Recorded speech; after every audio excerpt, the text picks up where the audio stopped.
నెలకు 20 కోట్లు చొప్పున 9 నెలల్లో 180 కోట్లు చేరవేత. మాజీ మంత్రి అనిల్ కుమార్ యాదవ్ నేతృత్వంలో ముఠ క్వాడ్జగ్ ముద్దారుల నుంచి ముక్కుపిండి వసూలు, తమ కళ్ళు గప్పిపోకుండా అనధికార చెక్ పోస్టులు, అడుగడుగుననేగా ఎక్కడైనా తవ్వుకో, ఎంతైనా తవ్వుకో, ఎక్కడికైనా తరలించుకో, ఏదరికైనా అమ్ముకో, మాకు మాత్రం టన్నుకి 7,000 నుంచి 10,000 చొప్పున ఇవ్వాలి, అలా కాదండి లోడుతో రోడ్డెక్కితే పోలీసులు గనుల శాఖ అధికారులు రంగంలోకి దించుతాం, వాహనాలు ఖంజాన్ని సీజ్ చేయించి భారీగా జరిమానాలు వేస్తాం. ఇది నెల్లూరు జిల్లాలో గత ఏడాది వరకు క్వాడ్జ్ ముఠా బెదిరింపులు తీరు ఇలా క్వాడ్జగ్ ముద్దారులందరినీ భయపెట్టి డబ్బులు గుంజారు.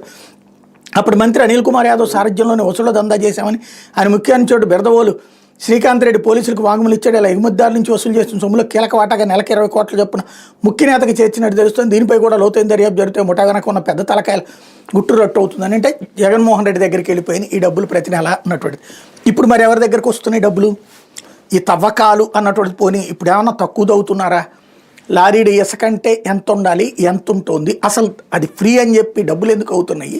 లేదా క్వాడ్జ్ కానీ ఇప్పుడు ఏం తవ్వకాలు జరగట్లేదా? కాకపోతే ఏంటంటే అప్పుడంతా దుర్మార్గం జరిగింది, ఇప్పుడు అద్భుతం జరుగుతోందని ప్రజల్ని నమ్మించేటటువంటి ప్రయత్నం. మిగతా ప్రాంతాల ప్రజలు నమ్మచ్చేమో, ఆ ప్రాంత ప్రజలకి తెలియకుండా ఉంటుంది అన్నదే ఇక్కడ $1 మిలియన్ ప్రశ్న. లేకపోతే